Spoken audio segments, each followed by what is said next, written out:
Ladies and gentlemen, welcome to the Walkshow podcast. This is your host, Walker Neer. Thank you so much for tuning in. Today's episode, we've got kind of a split show. We've got the first segment is me talking just myself about motivation and weight loss and some of my own struggles with that. And then the second half of the show is me and Misha discussing one of our favorite video game franchises of all time, Ninja Gaiden. As always, today's show is produced, the music and the artwork by Misha Zarins. Thanks again so much for listening. Enjoy the show.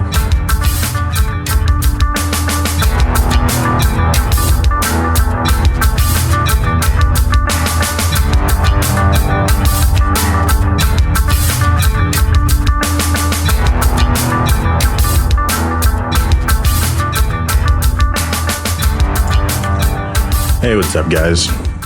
So recently I was watching a YouTube channel called Off Camera with Sam Jones. Off Camera is I guess it's a magazine, and then it's technically kind of a YouTube show, and then also a podcast. Sam Jones is the host of the show, and I believe he's like a photographer and a director, and he also obviously does all of the off-camera stuff. Sam interviews mostly Hollywood celebrities. I don't know if there's anyone on the show that's not an actor or comedian or musician or something in that vein. But it's a really, really cool show. It's a really interesting conversations. Honestly, kind of a big inspiration for this show because it's just candid, long form interviews with these people that kind of just go in a wide variety of directions. One of the guests that he has is a guy named Dax Shepard, who's an actor. I've actually never seen anything that I know of that Dax is in, but he's been a somewhat popular name for a long time. He's married to a woman named Kristen Bell. Also haven't, as far as I know, seen anything that she's in, but have watched interviews and stuff with her as well. Also a fascinating character. So I think there's actually 2 Dax Shepard interviews on Off Camera. So if you were to look for it, I believe it's the second one, and I'll put a link to the clip I'm talking about in the show notes. But anyway, so Sam Jones is interviewing Dax Shepard, and they're talking about Dax kind of overcoming drug and alcohol addiction.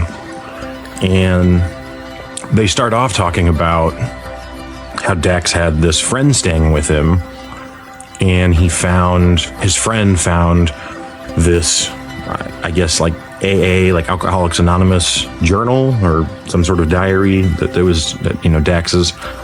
And he opened it up, and inside there was a bunch of dates that were written in and crossed out, and they were all dates when Dax had previously tried to become sober.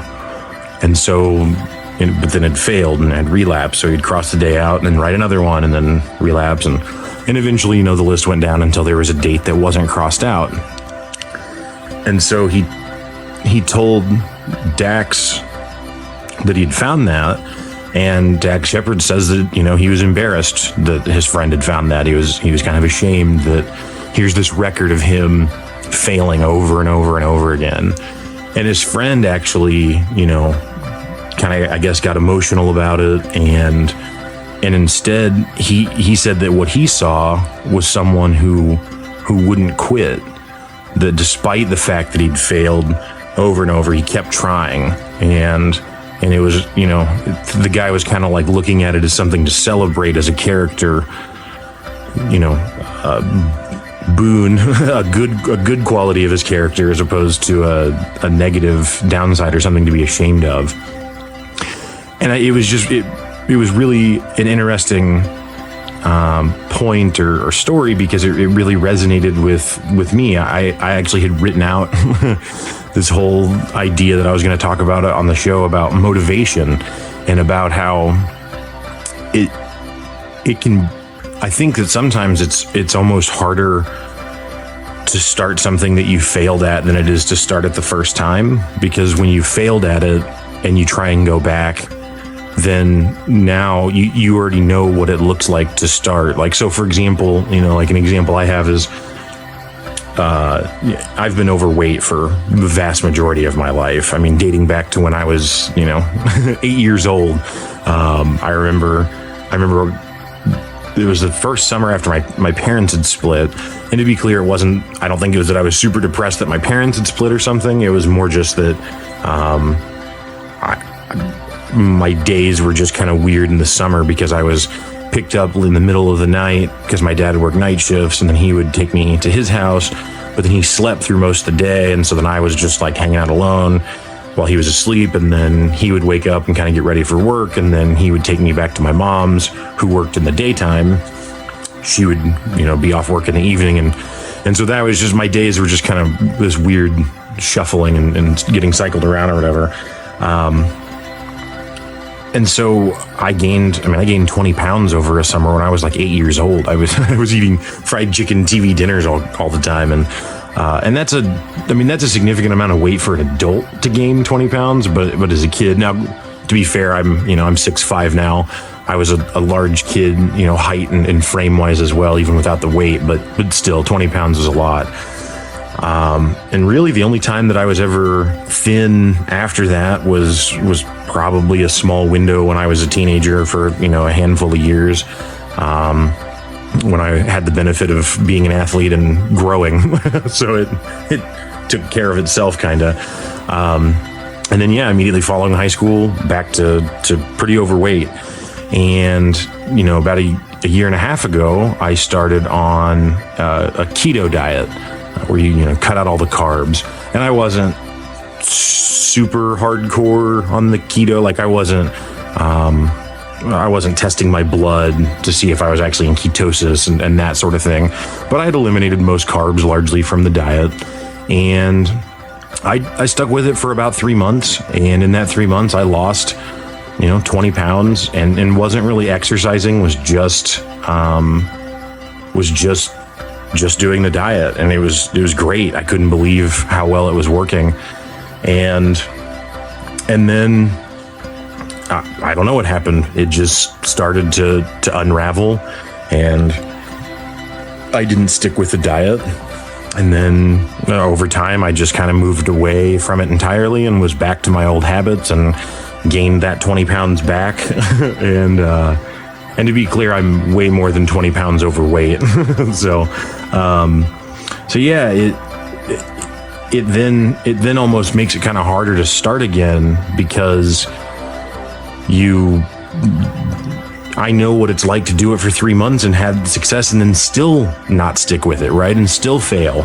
And I think it makes, for me at least, it almost makes me feel like, like more of a loser or something because I failed. Just like the same sentiment that Dax felt about his journal with the crossed out dates. And so hearing that other guy talk about like, yeah, but you didn't quit, like just because you failed doesn't mean you have to quit. And that, again, that resonated with me. And so,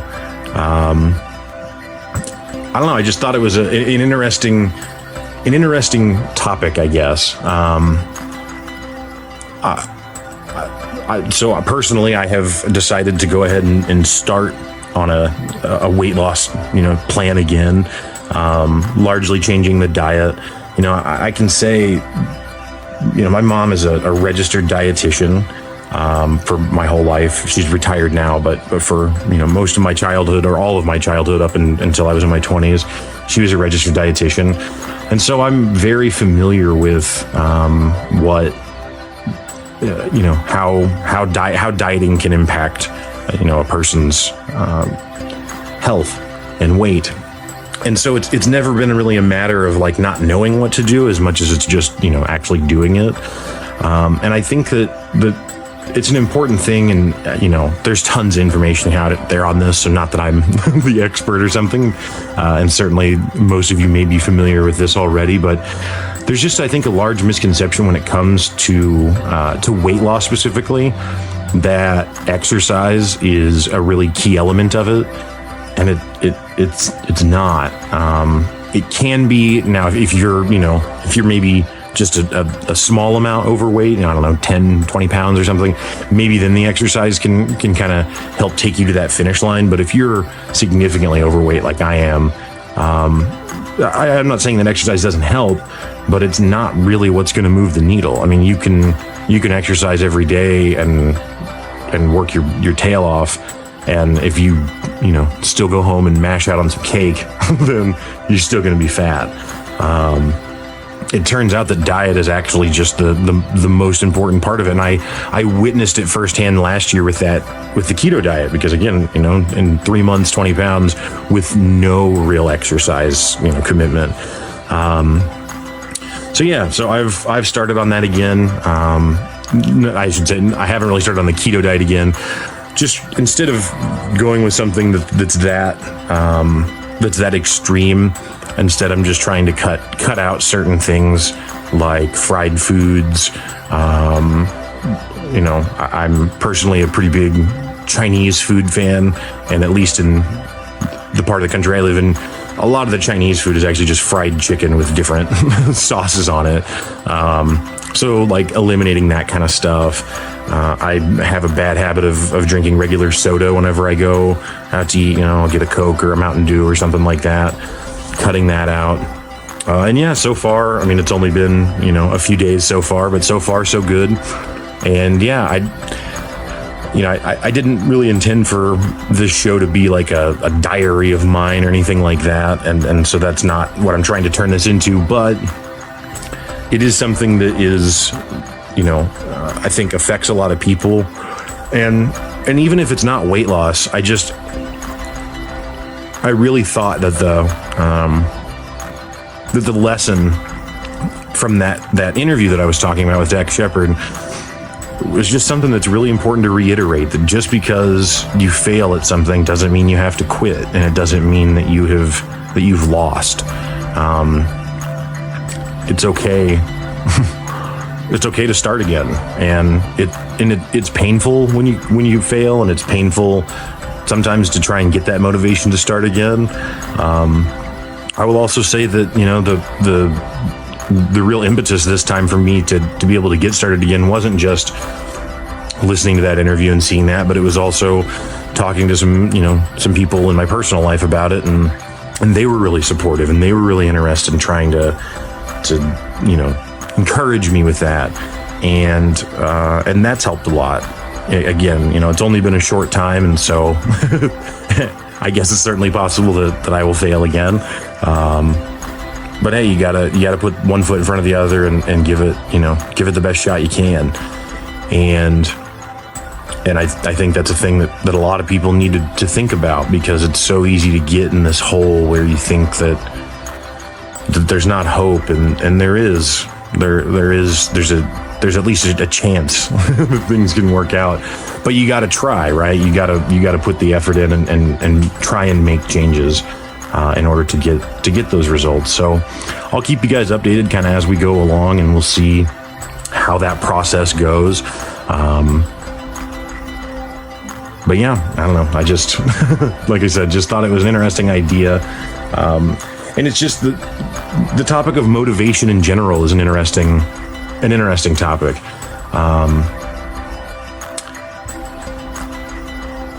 I don't really know what the secret of motivation is. I think that there's a lot to be said for discipline, which is something that I personally have a very little amount of. When I was in high school, I remember I worked at a cafeteria at a hospital, and one summer my job was to largely just cut fruit and portion it, and they would sell the fruit in the cafeteria. So it was a super easy gig, right? I mean, it was me and this other girl that was my age that were working together, and we just hung out in the back and joked around and played and had fun and cut up fruit and put it in little boxes, and it was very easy and fun and silly. So I was at the mall one time during that period, and I was talking to some friends that I ran into about the job, and I couldn't believe how easy it was. And so I was telling them about that. Well, this Marine recruiter walks up to me and says, hey, I heard you talking about how your gig's so easy or whatever, and have you ever thought about being a Marine? And I laughed, because those of you that know me know that has never been on my radar of something that I would probably be interested in doing. And he said, and so I said no, and he said, well, that I understand that you like the easy thing, but what are you going to do if you always do the easy thing? What are you going to do if at some point you get into a situation in life where you've got the easy thing and there is no easy way, and there's only a hard way, but you've always done the easy way, so you don't know. What are you going to do then? And being the snarky teenager that I was, I said, well, you just said that I always can find the easy way, so I would still just find an easy way. I don't understand that premise. And that was, basically the end of the conversation. And I walked away. And it's something that I've, that I've come back to especially like in this context, because here it is where,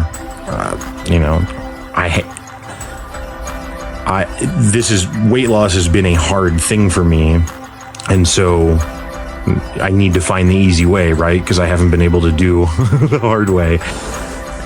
And I don't know. I think I've talked before in episodes about, perception dictating reality. And I believe that that's a truth. And that I think that through a person's perception, they can kind of change the frame of what something is. And so because of that, you can then change what your emotional responses, like what the range of responses you could have to something are. But I don't know, that's all intellectually stimulating and all of that. But I think actually when I talked about that episode, I talked about how I'm not able to apply that line of thought just blanket across every area of my life. And that's true. And that's true in weight loss. I think in that episode I said that it was true of my weight loss. So yeah, I don't know. So far with this little bit, I've found some motivation. I've found some inspiration, and I just really hope that I can maintain it. But yeah, if any of you guys are, going through similar things or want to share your stories or anything, by all means, like I always say, you can email me at Walker@the Podcast. And it doesn't have to be a weight loss thing. It doesn't have to be a substance abuse thing. It doesn't have to be, it doesn't have to be something that's embarrassing to you necessarily. But just, if you've got a story where there's something that you've tried and failed and tried and failed and tried and failed,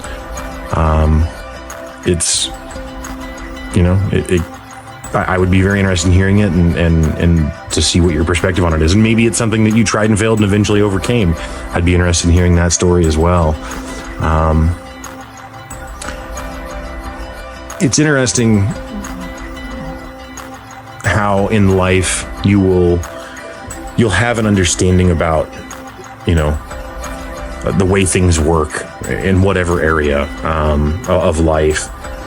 And just an idea of how things are going to go. And then that will get, you kind of get the wind knocked out of you sometimes. There's a Tool song called Flood from the album Undertow that captures this really well. And, certainly I would suggest that you go listen to the song, but I just wanted to actually read the lyrics. I'm not going to try and be rhythmic or sing or anything like that. That would be horrible for you to listen to. But I think it's really relevant. So anyway, I'm going to share that, and we'll go from there. So this is again the lyrics from Flood on the album Undertow by Tool. Here comes the water. All I knew and all I believed are crumbling images that no longer comfort me. I scramble to reach higher ground, some order and sanity, or something to comfort me. So I take what is mine and hold what is mine, suffocate what is mine and bury what's mine. Soon the water will come and claim what is mine. I must leave it behind and climb to a new place now. This rock is not the ground I thought it to be. Thought I was high, thought I was free, thought I was there, divine destiny. I was wrong. This changes everything. Running away, I will take what is mine, hold what is mine, suffocate what is mine, bury what's mine. Soon the water will come and claim what is mine. I must leave it behind and climb to a new place. The water's rising up on me. I said the water's rising up on me. I thought the sun would come deliver me, but the truth has come to punish me instead. Flood. The ground is breaking down right under me. Cleanse and purge me in the water.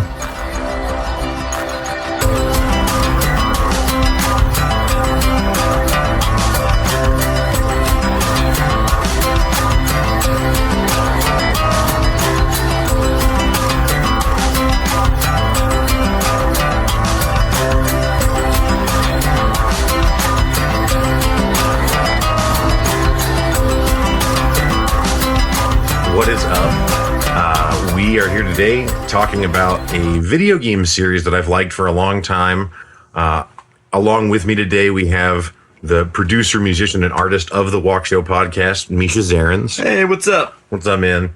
So we are going to talk about a video game series that Misha and I both love. And really, we were already really good friends before we played it, but we bonded a lot over this game, and that game is Ninja Gaiden. Now, Ninja Gaiden's a long-running series that started on the NES, but I didn't play it then, and those games are possibly hard. Couple of them, and they are possibly hard. It's not nowhere near. It's not fun. I don't like them. Right. So if you're super hardcore, which I don't know who is, but if you're a super hardcore NES Ninja Gaiden fan in this, you hope that we would talk about that. We will not, except right now to say that I don't care about it.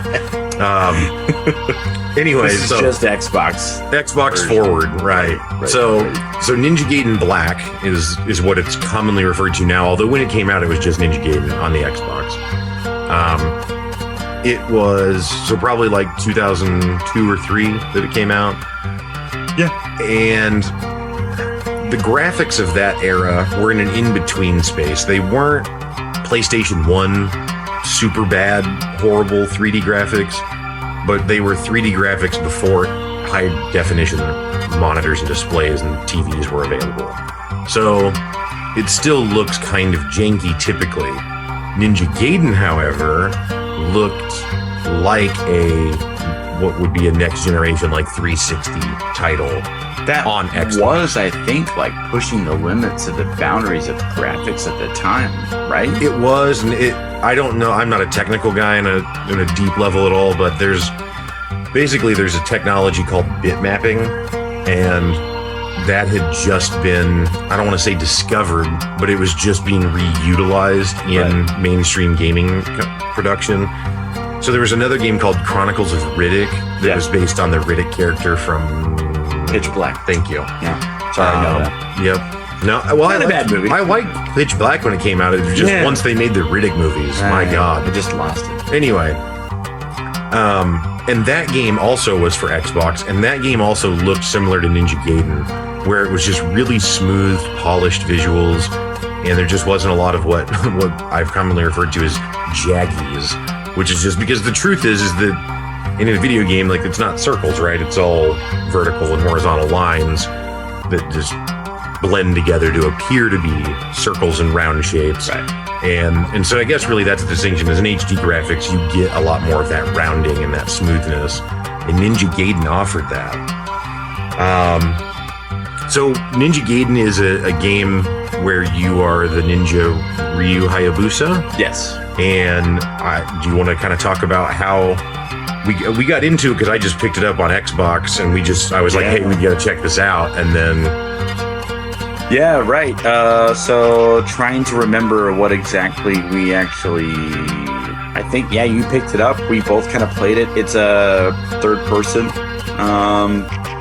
action adventure, I guess maybe you would. Yeah, I kind of define it as like a modern take on a beat 'em up, and a beat 'em up would be games like the old school X-Men arcade game, or the just the Simpsons arcade game, or Double Dragon, or a lot, like, not really like Mega Man or Metroid or even the original Ninja Gaiden, because those are side-scrolling platformers where you're like, maybe you attack, but generally you're jumping and running and dodging. Yeah, right. And whereas the beat 'em ups is more about like you engaging enemies, usually with multiple attacks to defeat them. Yeah, right. And Ninja Gaiden on Xbox kind of epitomizes that. And so to be clear, like, the genre that this kind of fits into, similar games would be like God of War. Right. From that era, Onimusha was kind of in that vein. The first game that I saw, and this is probably not accurate at all, but the first one that I saw that was third person in that style of gaming was Mission Impossible for Nintendo 64. Yeah. Where you're like zoomed out, you can see the whole body of the character, but you're actually always in the viewpoint, basically, of the backside of the character. You're right. It's like an isometric kind of view. Not quite isometric, actually, but yeah. Over the shoulder, they call it now. Yeah, right. Well, like RE4 was over the shoulder, where like you saw it like through their right arm length. But this was like you see the full body, and you just move with the full body. Again, if you've seen God of War, if you've seen Devil May Cry, any of those, it's the same thing. The same thing. So Ninja Gaiden is a incredibly difficult game. What were the statistics on when it first came out? Like how many people actually got through the first level? It was super crazy, low. Like 60% failed. Or something crazy like that. It gave up and stopped playing.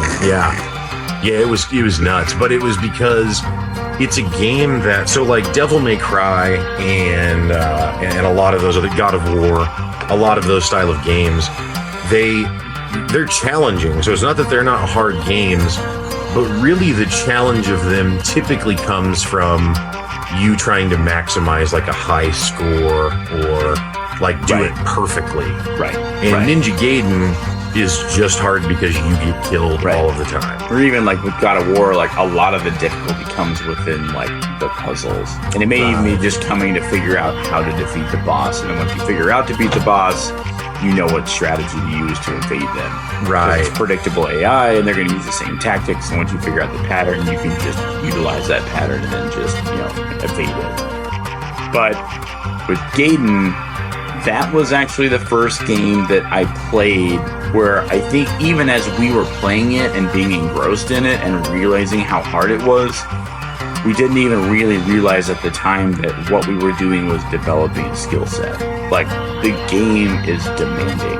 It is the quintessential definitive word that I would use to describe Ninja Gaiden is it's demanding. Like, and if you're not willing to put the time in for its demand, you will not succeed at the game. No, and the thing is that the real modern version of that sentiment in gaming is the Dark Souls series. Right. Dark Souls, Bloodborne. Yeah. There's a new game they just came out with, Sekiro, I think it's called, something like that, but it's From Software is the name of the developer that makes those games. And they're a lot slower than Ninja Gaiden and a lot less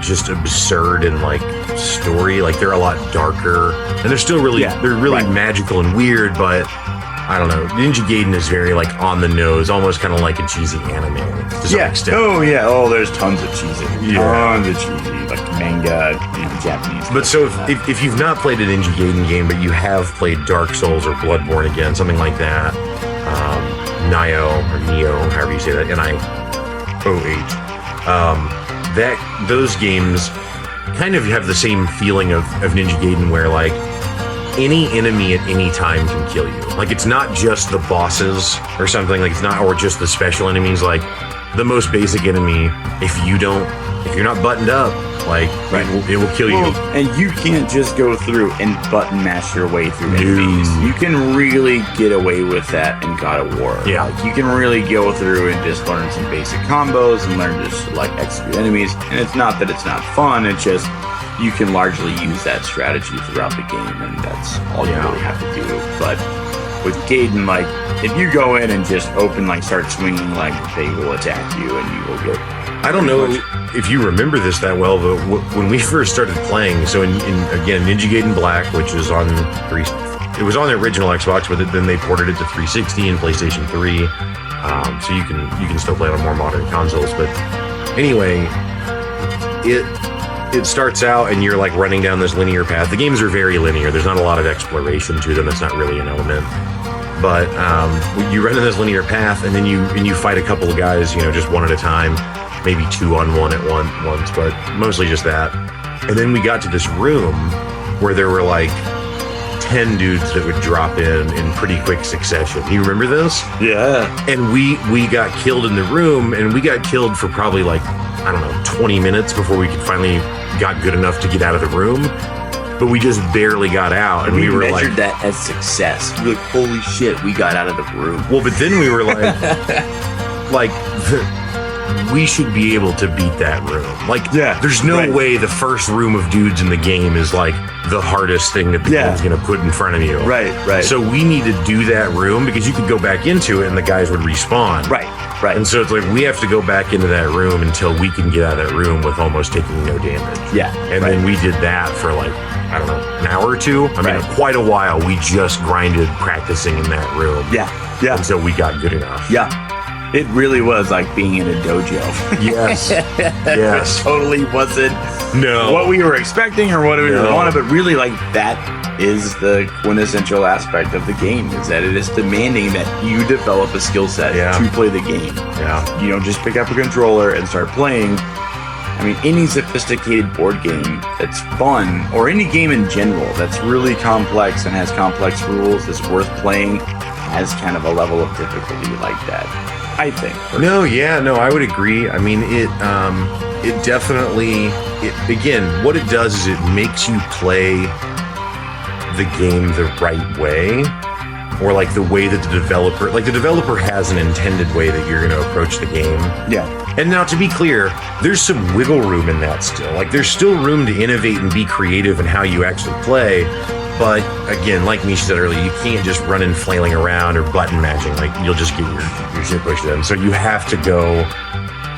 You have to approach it in a very kind of tactical and strategic way, and you really have to pay attention to the timing. But basically, it makes you get good at the game. Yeah. And then once you are, it rewards you by being a very deeply satisfying experience where you run around with a katana and hack dudes' heads off and chop. Yeah, right. I mean, it's crazy. You do, and you feel like a dope ninja. Until you get to black, and then you get to choose your weapon, you get to level it up, and then it's like, I want to use bow staff. Or when you get the flail, you love the flail. Yeah. You would exclusively use the flail all the time, and it's so good. But the thing is, like, once you get to the point in the game where you actually get to different weapons, you can't just use your favorite weapon and then use that. Sometimes the weapons are exclusive for exclusive enemies. So they work really well for exclusive enemies. Yeah. There's the purple demons that they kind of pop. They disappear in the ground. Yeah. And then they'll pop up and claw you like from opposing hands. If you don't have the flail to use with them, it is very difficult to beat them because they hit you from every angle. And to be clear, like, there is a block button feature in the game, but if you just hit block and wait for them to stop and then use your attack, they will just keep attacking you and box you into a corner until they break your defense and kill you. That's just how the game really kind of goes. You have to block and dodge and move and jump. Right. So all in wall run and constantly you do jump off enemies' shoulders. Like, they give you skills and techniques that you learn throughout the tutorial of the game as you play. You level up with different skill sets that you can get through each stage of the game that you play. But it's not like, hey, you can use this because it's a fun feature. It's like, if you don't use this, you might be fucked. Yeah. But you do, when you actually get into it, you feel like it more than almost any other game. And there's a couple other honorable mentions I'll talk about at the end of the show here, but almost more than any other game, it gives you the feeling of like being in an anime or like playing some superhero level martial artist character that exceeds anyone else's capacity. I love it when the fiends actually come out like in the city and like because they're these giant creatures that are like 20 feet tall, and it's just you versus them, and you have a staff or you have a katana and like those are basically the exclusive enemies that you have, and you can chop off legs and you can chop off head. I mean, that's really more in 2 than it is in 1, but still like it builds on itself to where it's just like, oh man, this is so cool. Yeah. So Ninja Gaiden Black, and the bosses that you fight are crazy. Like in Ninja Gaiden Black, the first one, you fight a helicopter and a tank at one point. We struggled to defeat that for so long. I know, and then I went back 5 years later and did it, one-shotted it. No, I can do almost the entire game without having any kind of difficulty that we had to begin with, and it's so mind-blowing me to go back through it and play it, because it's like, We struggled it so bad. It's riding the bicycle. We traded turns. Like, I tried. I fucking failed miserably. Give it a go. And you're like, God damn it, I failed. You give it a go. I mean, we spent hours like, let's pause and go get food because we got to come back and reevaluate. I don't know what's happening. But the Ninja Gaiden 2, that was a really challenging game, especially if you up the difficulty past the default setting, which you can only do if you beat it. You have to beat it on the normal first, and then it unlocks the next tier, and you have to beat it on that, and then it unlocks the next tier. Right. Good luck. Yeah. It is so... But Ninja Gaiden 2 is one of the rare times when the sequel just exceeds the first one in every single way. I agree. It gives you the Wolverine claws and also gives you Wolverine claws on your feet. Those are so double fun. Katana. Yeah. If you upgrade the bow staff all the way, it gets flails on the end of it, like ball mace flails that come off. Right. It is nuts. You get the ball and chain, the hook with the Kusurigama. Yeah, Kusurigama. Yeah. Oh man. Yes. Oh man. Yeah. So it is. So a game that, like I said, that I'd mentioned briefly there, and I think I've talked to you off mic before about it, but it's called Nioh. And it's Team Ninja. Oh, is it really? Oh, yeah, okay. Yeah. You showed me some clips of it. I remember watching you go through it. Yeah, you're samurai, right? Yeah. But you can be samurai and be more heavily armored, or you can do light armor and then be more ninja. And there's katana, double katana, there's Kusurigama. So, same kind of difficulty. Tonfa. Same kind of gameplay as Ninja Gaiden. It is. It's a little different in that it actually gives you and all of the enemies stamina meters. Mm-hmm. And by either attacking, dodging, or blocking, your stamina is depleted. Right. So the game becomes it's a little slower and a little more...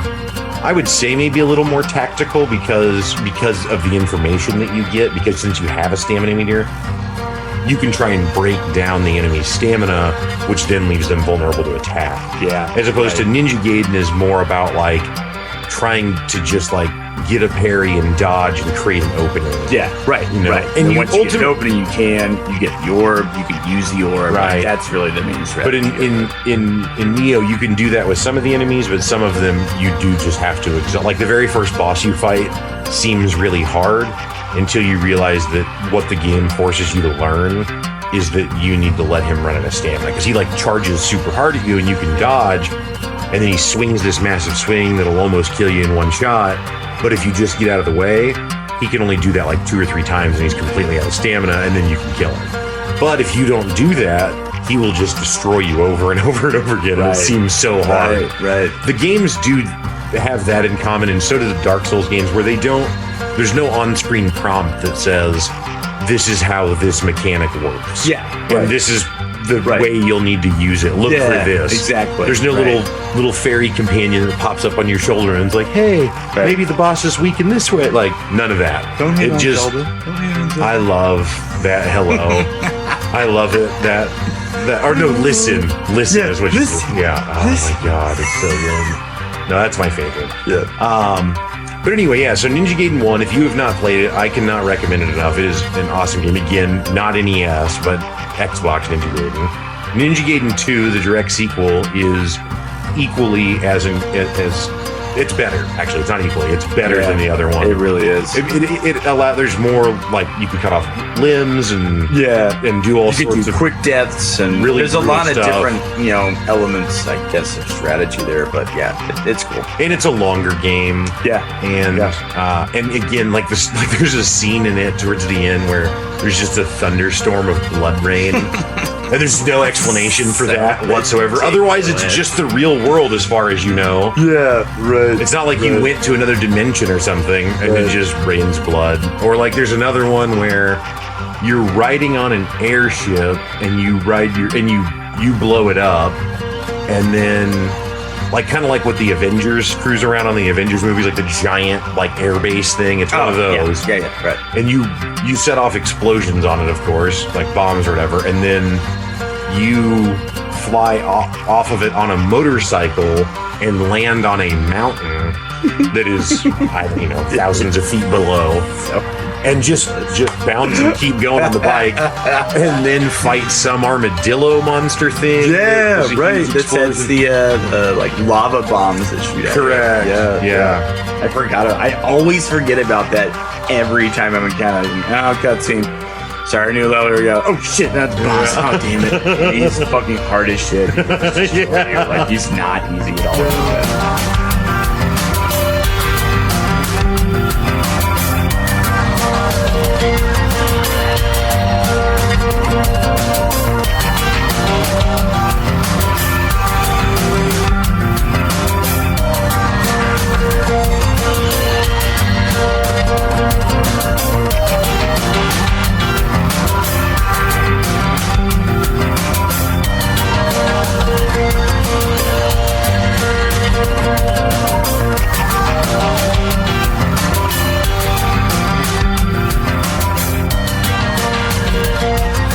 Okay, so when 1 came out, there's a point in the story right before you fight the final boss where there's a good point where you can actually collect a lot of coinage to develop your inventory, to like get health and to get a lot of potions or whatever you need. You can do all that, fulfill your magic, all that stuff. So we would do that endlessly so that we could actually fulfill and fill up our entire inventory so that we could go fight the boss and then still lose. Like, Yeah. I remember doing that for hours. That was my first introduction to farming. I didn't know what farming was because I wasn't doing You that don't play at the time. MMOs. So it was just, we just did that. You're like, all right, I've done it for an hour, so here I'm gonna go, get some food. I'll be back here. I'm like, all right, cool, I'll take over and I'll get our magic up or whatever. And we just do that so that we can have the point where we can fight the boss. And then we got to 2, and now like that isn't an issue at all. Like I can fly through the game and I don't have to like farm really at all to do anything. Not as Then much. when 2 came out, Oh, you mean in Black you don't have to farm anymore? yeah, in Black Okay. farm it. And then when 2 came out, I remember when 2 came out and you were like, you want to play it? And I was like, fuck yeah, I'll play it. That sounds amazing. Let's do it. And I got my ass kicked in the very first scene because it drops you on that wooden platform. And there's like 3 or 4 dudes. It actually drops, I think it's like 15 or something total. It starts off as 3. You kill those 3, it drops another 5, and then it that's drops true. like harder enemies. Those guys that circle around that hover and they shoot blasting orbs at you and they shoot the volcanoes that come up under your feet. Yep. While these people are fucking killing you with katana. So it's just like you cannot stay stagnant and defend yourself. You have to move because if you don't, they're gonna shoot a volcano from underneath you. Like, so I just immediately died within like 20 seconds. I'm just like, shit, I thought I had this game like figured out. Yeah. And it just didn't. Like it just requires you to elevate yourself to its level. It does not compromise at all. Yes. It's like, well, if you really want to do well, like this is okay and you'll have a fun time and you'll enjoy yourself. I mean, again, 60% couldn't even make it to the first level. The first level isn't really even a level. The first level is you meet the villain in a dojo and you don't actually kill him. You just like defeat him and then you like your village burns and then the story starts. Yeah. And then the game starts. And 60% of people couldn't even make it to like the dojo part of it. Or didn't So make it's it like, past the dojo, I think is what it was. Right, exactly. So it's just like, Yeah, oh my Dark Souls God. 1 actually has a very similar statistic because Dark Souls 1 drops you pretty much immediately into a boss fight similar in that way. Right. And there's a huge amount of people that just never actually just didn't get past A it. guy that I previously worked with was a big gamer, I guess, and like I was telling him about Ninja Gaiden, he was like, "Oh man, if you love Ninja Gaiden, you should play Dark Souls." Like there is no like, if you love the difficulty aspect and how hard it is about Ninja Gaiden, you will love Dark Souls. Now I just haven't tried it, not because I'm disinterested or anything. I just haven't had the opportunity, but you have explained to me largely like sometimes you just walk up into a scenario where there's just a boss and you're not qualified to fight that boss, but you just find him or her or whatever, and it just obliterates you because you're not qualified to find it. But it's not like a sequential level. It's not here's the end of the linear. level. Right, it's not linear. It's not linear in the way that Ninja Gaiden is. It's much more. It's not like Grand Theft Auto necessarily either. In that level scale of open worldness, or Fallout or Skyrim or something like that. But it has definitely the capacity for you to just stumble into the wrong thing. I mean, when I played Dark Souls the first time, so after you beat that first boss, same deal, then the real game starts and you get transported to the place where the game will now take place. And anyway, you can, when you get there, you can like go left and go across this like courtyard, if I remember correctly, and then it like goes into like maybe a graveyard sort of situation, or you can go like straight forward and kind of like up a hill situation. Yeah, right. Or you can go down this path. Well, when I started, I didn't see the down path. So I tried to go across the courtyard to the graveyard and just got wrecked over and over. And I was just like, man, I'm bad at games. Right. But I'm just going to keep playing. And I just couldn't make it. And I was like, it can't be this hard. Like, my God, I know it's hard, but it can't be I mean, this is crazy. Right. I remember the moment that I was actually dissuaded from wanting to play it was I was actually talking to you, not the person that I got the recommendation from. It was that you told me you can play for an hour or two, make as much progress as you can in the game. If you do not make it to a campfire, which is a saving point, and actually save it, you will lose all that progress, and you just have to go through and do that all over again. Which Ninja Gaiden kind of worked that way too. I mean, if you had to get to a checkpoint to save the game, it wasn't just auto-saving. Right. So it worked that way too. Does in 2. Does it do that in 2? No, there's still checkpoints. Oh, there's still checkpoints? Okay. Yeah. The difference, though, is that in Dark Souls, Ninja Gaiden is a linear game. So Ninja Gaiden pushes you from checkpoint to checkpoint. Dark Souls and those kind of games also technically have that system in place, but it's not linear that way. You're not in the hallways. Yeah. So it doesn't force you to the next checkpoint. Right. So it's very possible that you could run around for quite a while and then not find the next checkpoint. Right. And then lose, and it's just like, oh man, it's frustrating. Yeah. Because you lose everything that you had gained at the time. And I don't want to like replay the same thing that I've done for an hour at a time. Like, no. I'm not that committed as a gamer to doing but that's what we did again, that's the Ninja Gaiden experience, though, right? No, for sure. You got to get good. But it was more about trying to defeat the puzzle, even though it wasn't a puzzle. It was like more trying to defeat the aspect that was right in front of me, rather than like I'm making progress collecting points and I'm like just traveling and physically like running on a map, and then I just don't make it to a location, so now I just have to go back and run that same distance. It's like, I don't really want to do that. So I don't know anything about Dark Souls. Right. That's kind of what it sounded like. Yeah, to be fair to Dark Souls, which I am not a fan of in the same way that I am Ninja Gaiden, but to be fair to it, it's actually, I would say, probably even more the experience you just described than Ninja Gaiden. Even it is very much. The thing is that Ninja Gaiden still wants you to be fast. Yeah, so Ninja Gaiden still has some like fighting game in it, if you will, where it's like almost exclusively that's what you're doing the whole time. Whereas in Dark Souls, the fighting is the movements and the animations are more deliberate. In Ninja Gaiden, inside of a single second, you could swing your sword, decide that you don't want to go that direction, and then decide to jump the opposite way. Yeah, and do that. Right. In Dark Souls, when you swing your sword, the animation takes, I'm going to exaggerate it, I'm sure, but let's say it takes a second and a half to swing the sword and actually get the animation for it to come over your head and go all the way down. Right. And for that whole time, you're locked. Yeah. You can't move. Right. So it's all a lot more deliberate, which then also makes it actually more puzzly. Oh, yeah. Because if you can actually learn the timings, you can be invincible in Dark Souls. I mean, there's a guy on Twitch that has beat the Dark Souls games without taking any damage, playing with the Guitar Hero guitar. Yeah. Holy crap. Actually, there's another guy that's done it playing with a DDR pad with his feet. Yeah. So Dark Souls is definitely very much a puzzle in that way. Yeah. Right. So, anyway. So that kind of brings me to a different aspect of the conversation that I really fucking like a lot, which is when you meet someone that likes Ninja Gaiden and likes those games, like, it is like it's kind of meeting someone that's like almost an exclusive club.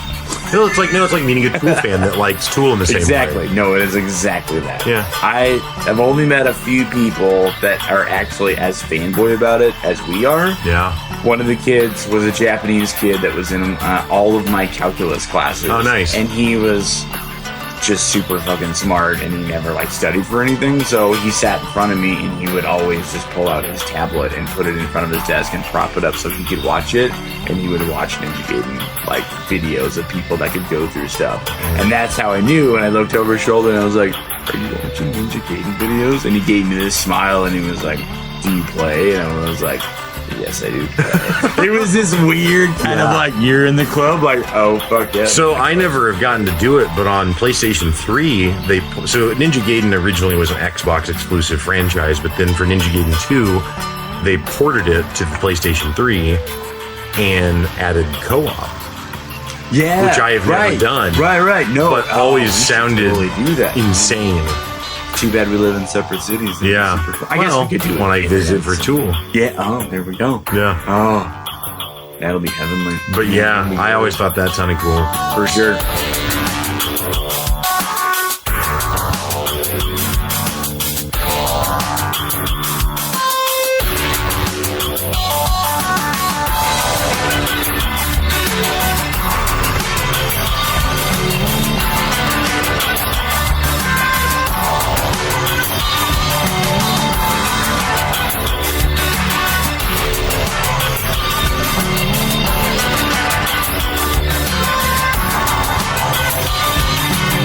So a down point that we do need to brush up on and up against, because people need to know that that Ninja Gaiden 1 and 2 are amazing games. I already knew that you were going to. You have to, because people have to trust us, and this is about trust and knowing each other, and if we didn't say this, we would set people up because they'd be like, oh, well, 1 and 2 is great. Right. Let me get the latest one that came out in the series.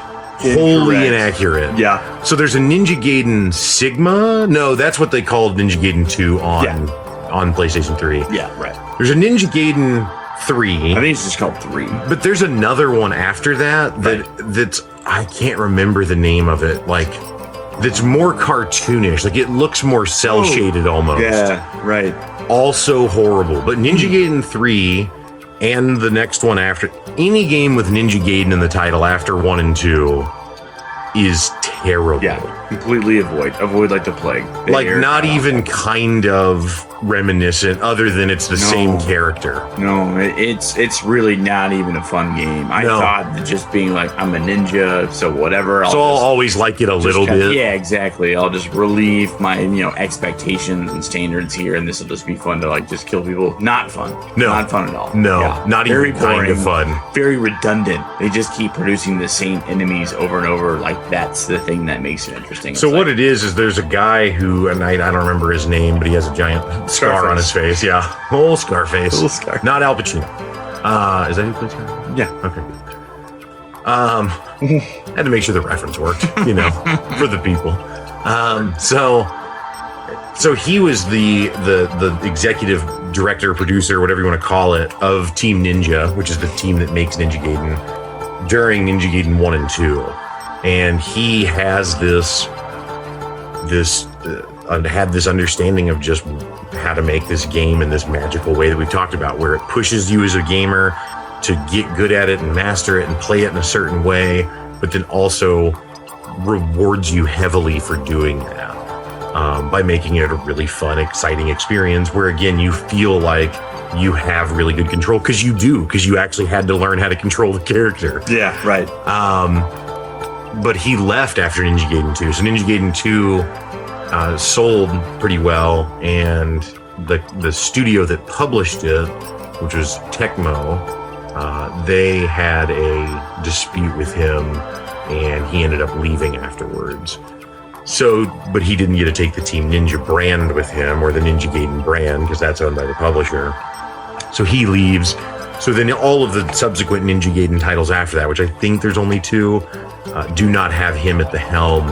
And that's, at least in my opinion, that's what I attribute to the drastic change in direction. Yeah, right. He obviously held the standard of being like, it's going to be this, and this is what people need to adhere to. Yeah. Which, good God, man, you just don't find that kind of resolve anymore, like, at all. Like, I mean, that's South Park resolve. That's like, we're just going to do whatever we want, and we don't care, and you're just going to publish it. It's like, okay. I know this is off topic from Ninja Gaiden and the genre of games that we're talking about, but I that point is very interesting, and I just feel like I have to share that a game company that actually has done that a lot that doesn't get, I don't think, enough credit for it is actually Blizzard. Blizzard makes StarCraft, World of Warcraft, Overwatch, Hearthstone is probably one of the most popular ones that they have out now as well. But Blizzard has that level of commitment, but in the opposite kind of direction. So Blizzard is willing to constantly challenge the norms of what the genre standards are. And because of that, they distill things down to being like their purest element, and then kind of shave off all the fluff and then go, here you go. And then some people go, well, that's really casual. And it's like, I guess, but that's what you're actually getting out of it, you know? And I think that your level and measure of success and based on what you do is largely just based on you just asking questions about what is going on within the genre that you're participating in, whatever medium that it is. Like, the innovators are not geniuses. They're just people that are asking questions. You need to ask questions and say, like, are we pandering? Are we not pandering? Like, are we fans of this genre? How do we actually like improve on the things? What things do we like? What things do we not like? Can we actually implement this in here? Because this would be really interesting. This has been done before, but it's not really that interesting. Why don't we just change it and just go in a different direction? Those are things that you need to just ask and just experiment with. Yeah, and I think it also, tying into that, I think it just has a lot to do with having a vision. And I think Ninja Gaiden 1 and Ninja Gaiden 2 just clearly had a vision that they were trying to fulfill. And that's why that, even though they're very bizarre niche games that, probably not every gamer would like, but if you like action games at all, especially if you like God of War or Devil May Cry or Bayonetta or Nioh or Nier Automata, any of these types of games, you should definitely be playing Ninja Gaiden because it's one of the best in that genre. But Ninja Gaiden 1 and 2 really set out with a vision in mind, and I think do an excellent job of pursuing that, whereas the later ones were really an attempt to just capitalize on the commercial success of the previous games. And just, the people working on it are probably fine people, but that vision wasn't in place probably from Scarface. Well, and I'm not nearly as much of a gamer as you are. Like, that is very evident. Like, my gaming aspects went into more production. Like, the audio is more of my idea of the same kind of similar like interests. Like gaming, I mean, with audio. The thing is that what's really amazing about these games is that there is a huge amount of free-play value. Like, I'm not as much of a gamer as you are. Like, there's still, I mean, as I said before, that I'm not, we equate different kind of relationships with games. You are much more involved than I am. But I can exclusively pick up both games and play them independently from beginning to end, and have done so. I don't even know how many times. I've really lost count of how many times I've actually played 1 and 2, and I can do it now effortlessly, and it's not cheapened at all. It still is fun. I can't do it back to back, like week to week or something, but I do it twice a year, 3 times a year. Like, you can do that. There's still that fun. There's still that kind of level of like skill that you can do. You can up the difficulty level. You can just try new weapons. Like, they're satisfying visually, man. They look good. Yeah, they really are. Yeah, like that to me sells a lot for a game if I can go through and replay it. Because if I can't replay it, its worth was really only how much I got out of single player campaign or whatever I did to initially go through it. Yeah, I mean, I don't know. I think that Rayman Legends was a good one that I thought had good replay value. Yeah, it does. Yeah, I think that's fair. I mean, I think, typically if you look at people, the way that they consume other forms of entertainment media, whether that be a TV show or a movie or a song or a book, it's pretty common for people to reconsume those things a second or third time after the first time. Yeah. Now with games, part of that difference, but I don't know, for a book or a TV series, certainly there's a huge time investment. With games, though, it can feel like it's not rewatching a movie or re-listening to a song. Yeah, right. A lot more time typically. But Misha and I just, again, have been longtime fans of the Ninja Gaiden series and feel like it's something that, especially at this point in time, is somewhat underappreciated because it's been replaced. Yeah. It's been replaced by other games and other franchises. And again, the spirit of it lives on in games like Nioh and the Dark Souls and From Software games in general. But again, do not check out the NES ones unless you're just a masochist that likes 8-bit nightmare games. And do check out Ninja Gaiden Black or Ninja Gaiden 1 and Ninja Gaiden 2. Right. Do not check out Ninja Gaiden anything after that because it's garbage. If you do not want to play the NES games, you can't find an emulator or find it online, which is super easy to do. In the first Ninja Gaiden, you actually go into a casino where there is an arcade game and you can actually play the SNES games. Nice. Remember that? Classic, no? Yeah, you can actually just play the whole game. Nice. They included the whole thing. That's great. It's nice, still cool throw. Yeah, a little Easter egg. Yeah.